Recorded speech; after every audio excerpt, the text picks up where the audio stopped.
الحمدللہ رب العالمین والصلاة والسلام علی سید المرسلین اما بعد۔ ایک بھائی کے سوال کا معنی و مفہوم اور خلاصہ یہ ہے کہ علماء کرام ایک طرف یہ بیان کرتے ہیں کہ تقدیر کا لکھا ہوا اٹل ہوتا ہے، اس میں کوئی تبدیلی نہیں ہو سکتی، کیونکہ اس میں تبدیلی کا مطلب یہ ہوگا کہ نعوذ باللہ اللہ کا علم تبدیل ہو گیا، اور اس میں تبدیلی کا مطلب یہ ہوگا کہ نعوذ باللہ اللہ کو کوئی چیز پہلے معلوم نہیں تھی، اب معلوم ہوئی ہے۔ اس لیے علماء کرام کہتے ہیں کہ تقدیر کا لکھا ہوا اٹل ہوتا ہے، اس میں کبھی بھی کوئی تبدیلی نہیں ہو سکتی۔ اور یہ کہ اللہ رب العزت نے دنیا میں جو کچھ ہونے والا ہے یہ پہلے سے لکھ ڈالا ہے، بلکہ آسمان و زمین کی تخلیق سے 50,000 سال پہلے لکھ دیا ہے۔ اور دوسری جانب علماء کرام یہ کہتے ہیں کہ دعا کرنے سے تقدیر تبدیل ہو جاتی ہے، نیکیاں کرنے سے عمر میں اضافہ ہو جاتا ہے، صلہ رحمی کرنے سے عمر میں اضافہ ہوتا ہے، صلہ رحمی کرنے سے انسان کے رزق میں اضافہ ہوتا ہے۔ تو سوال یہ ہے کہ کون سی بات درست ہے، پہلی یا دوسری؟ تو اس سوال کا اور اس اشکال کا جواب یہ ہے کہ تقدیر کی دو قسمیں ہیں، ایک تقدیر مبرم یعنی کہ اٹل قسم کی تقدیر، پختہ قسم کی تقدیر، اور یہ وہ تقدیر ہے جو لوح محفوظ میں ہے، اس میں جو کچھ لکھا ہوا ہے وہ حرف آخر ہے، اس میں کبھی بھی کوئی تبدیلی نہ ہوئی ہے نہ کبھی ہوگی۔ اور یہی وہ تقدیر ہے جس کے بارے میں نبی علیہ الصلوۃ والسلام فرماتے ہیں جف القلم بما انت لاق، کہ انسان نے جو کچھ آئندہ کرنا ہے، جو کچھ اس کے ساتھ ہونے والا ہے، سارے کا سارا تقدیر کے قلم نے لکھ ڈالا، اور تقدیر کے قلم کی سیاہی بھی خشک ہو چکی۔ اس حدیث کو امام ترمذی رحمہ اللہ نے روایت کیا ہے۔ دوسری تقدیر وہ ہوتی ہے جسے تقدیر معلق کہتے ہیں، یعنی کہ وہ تقدیر جس میں کئی امور دیگر امور کے ساتھ منسلک ہوتے ہیں۔ مثال کے طور پہ یہ کہا گیا ہوتا ہے، یہ لکھا ہوا ہوتا ہے کہ اگر یہ انسان صلہ رحمی کرے گا تو اس کی عمر 100 سال ہوگی، صلہ رحمی نہیں کرے گا تو اس کی عمر 80 سال ہوگی۔ تو یہ تقدیر معلق ہے، اور یہ وہ تقدیر ہے جو ان صحیفوں میں ہوتی ہے جو فرشتوں کو دیے گئے ہوتے ہیں۔ تو اس میں تبدیلی ہو جانا ممکن ہے، دعا کرنے سے یہ تقدیر تبدیل ہو سکتی ہے، دعا کرنے سے اس تقدیر میں کسی نہ کسی امر کو اللہ رب العزت تبدیل کر دیتے ہیں۔ اور یہی وہ تقدیر ہے جس کے بارے میں آتا ہے کہ صلہ رحمی کرنے سے رزق میں اضافہ ہوتا ہے، صلہ رحمی کرنے سے عمر میں اضافہ ہوتا ہے، اور یہ کہ نیکیاں کرنے سے عمر بڑھتی ہے۔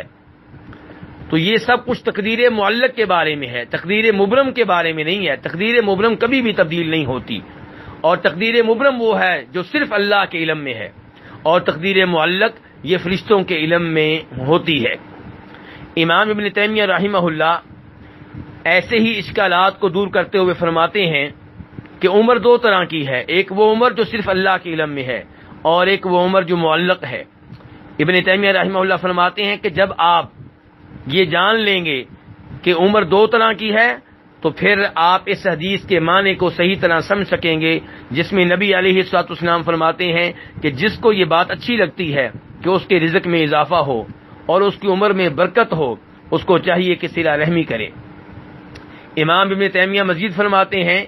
کہ اللہ رب العزت نے فرشتے کو حکم دیا کہ وہ انسان کی عمر لکھے، اور ساتھ ہی کہہ دیا کہ اگر یہ صلہ رحمی کرے گا تو میں اس کی عمر اتنی اتنی بڑھا دوں گا۔ اور فرشتہ نہیں جانتا کہ اس کی عمر بڑھے گی یا نہیں بڑھے گی، لیکن اللہ تعالیٰ جانتے ہیں کہ اس انسان کا انجام کیا ہوگا، یہ صلہ رحمی کرے گا یا نہیں کرے گا، اس کی عمر بڑھے گی یا نہیں بڑھے گی۔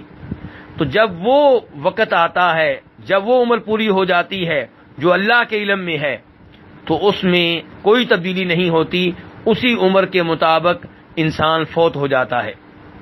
ایک اور مقام پہ ابن تیمیہ رحمہ اللہ فرماتے ہیں کہ جب ان سے سوال ہوا رزق کے بارے میں کہ کیا وہ بڑھتا ہے، کیا وہ کم ہوتا ہے، تو کہتے ہیں رزق دو طرح کا ہے، ایک وہ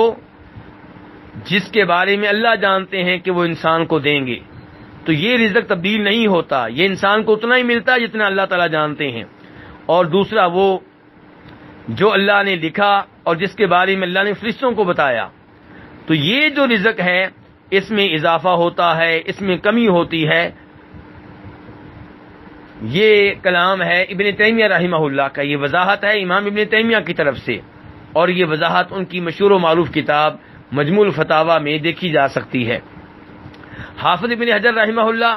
اسی مسئلے میں وضاحت کرتے ہوئے ارشاد فرماتے ہیں کہ فرشتے سے کہا جاتا ہے کہ فلاں کی عمر 100 سال ہوگی اگر وہ صلہ رحمی کرے گا، اور 60 سال ہوگی اگر وہ رشتہ داروں سے صلہ رحمی نہیں کرے گا بلکہ تعلقات کو توڑے گا. لیکن اللہ کے علم میں یہ بات موجود ہوتی ہے کہ وہ صلہ رحمی کرے گا یا رشتہ داریوں کو ختم کرے گا. تو جو اللہ کے علم میں ہے اس میں کمی بیشی نہیں ہوتی، اور جو فرشتے کے علم میں ہے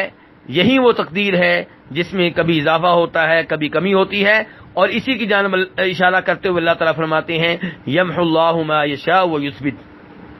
کہ اللہ جو چاہتا ہے اسے مٹا ڈالتا ہے اور جسے چاہتا ہے اللہ تعالیٰ برقرار رکھتا ہے. وعنده ام الکتاب، اور اصل تقدیر وہ ہے جو اللہ تعالیٰ کے پاس ہے، یعنی کہ جو لوح محفوظ میں ہے. تو یہ جو اللہ نے کہا کہ اللہ مٹا ڈالتا ہے یا برقرار رکھتا ہے، یہ اس تقدیر کے لحاظ سے ہے جو فرشتے کے علم میں ہے. اور جو تقدیر اللہ کے علم میں ہے، جو ام الکتاب میں ہے، جو لوح محفوظ میں ہے، اس میں کسی چیز کو مٹایا نہیں جاتا. اور یہی وہ تقدیر ہے جسے تقدیر مبرم کہتے ہیں، اور جو تقدیر تبدیل ہو سکتی ہے اسے تقدیر معلق کہتے ہیں. مجھے امید ہے کہ امام ابن تیمیہ رحمہ اللہ اور حافظ ابن حجر رحمہ اللہ کی